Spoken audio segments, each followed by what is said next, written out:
So, this is part 2 of the top 10 gay films. If you haven't seen the second part, please watch that first because that has films 10 to 6. So, continuing on, number 5 is Boy Culture. I just saw this film recently, and to be honest, the first time I tried to watch it, I made it through about 10 minutes before turning it off. Because the main character is extremely superficial, extremely stereotypical. He's just an arrogant male hustler, and I found that very annoying. The second time I pressed on, and I'm glad I did, because the point of the film is for the character to develop and find more meaning in his life. He has 2 roommates, one that is transparently interested in him, even though the main character refuses to give him the time of day. He has a younger roommate that he pretty much takes care of, that he thinks of as a son.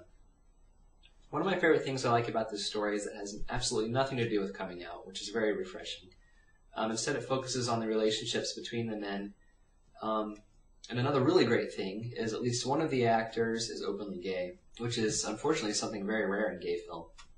Number 4 is Wilde. Now, this is a film about the life of Oscar Wilde. So, of course, there's a lot of wit in it, a lot of Oscar Wilde's humor, a lot of his wonderful sayings, a lot of his quips. This is another film with a lot of gay talent behind it because Stephen Fry, British actor, stars in it. He's openly gay. This film also stars a younger Jude Law that you get to see naked, full frontal, just a fraction of a second, so have the pause button ready, but that's a nice bonus. This film is really a story about being in love with someone that is absolutely wrong for you. And I think that's something that a lot of us can relate to, unfortunately. It's a very inspiring film, though. Oscar Wilde is brilliant. He goes on trial for his sexuality, and there's just a lot of powerful scenes in this movie. It's a wonderful film. Number 3 is a film that doesn't make the gay list very often. It's Midnight in the Garden of Good and Evil. Long title, I know. This film is often treated more as just a mystery or a thriller or a drama, but there are so many gay elements in it. The main suspect in the murder case is a gay man. The victim was his lover. And if that's not enough gay influences for you, it also has the Lady Chablis in it, which is a drag queen from real life. Now, this is based on a true story, which makes it all the more exciting. It's set in Georgia. There's a really great ambiance around the film. There's voodoo, there's magic, superstition. There's tons of strange characters in this town. It's a really great film, and it has a vibe that kind of haunts you after you've seen it. Jude Law also has a role in this film when he was even younger, although I don't think there's any nude scenes in this one. If that's not enough for you, it's directed by Clint Eastwood, who is brilliant. He's a great director. Number 2 on my list is a very, very new film, Milk. This is, of course, the story of Harvey Milk.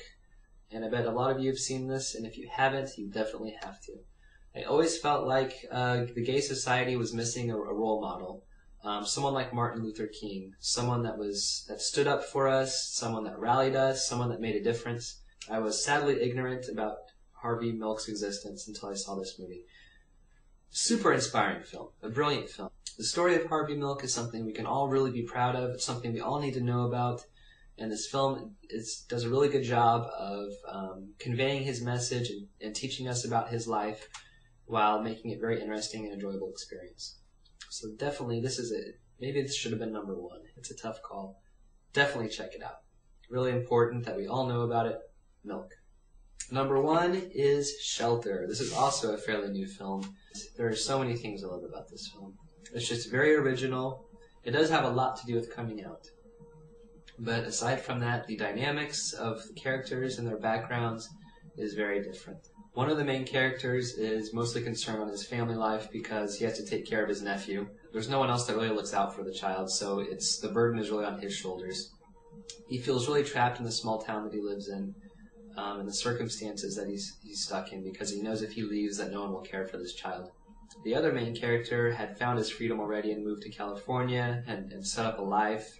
When he comes back to visit the small town, he kind of represents hope and freedom, but the main character still has this burden he has to deal with. He doesn't know what to do with this child. That's really the conflict of the film. It's a very romantic story, attractive actors, very original plot, pulls your heartstrings, wonderful film. So, Shelter takes the number 1 place. It's a very interesting film. It's very original. It's very exciting and still sexy and romantic. It's definitely a movie you have to see. So that's my top 10. I think if I had made the list on a different day, it would always be those 10 films, but I might change the order a little bit. but I'm sure there's plenty of films I haven't seen. I love gay films. If there's a film you love that's not on the list, tell me about it, because I want to see it. If there's a film that you... I can't do this. If there's a film that you feel like I left off the list, let me know about it. I love gay films, and I'm definitely looking for suggestions, because there's so much more I want to see in this life.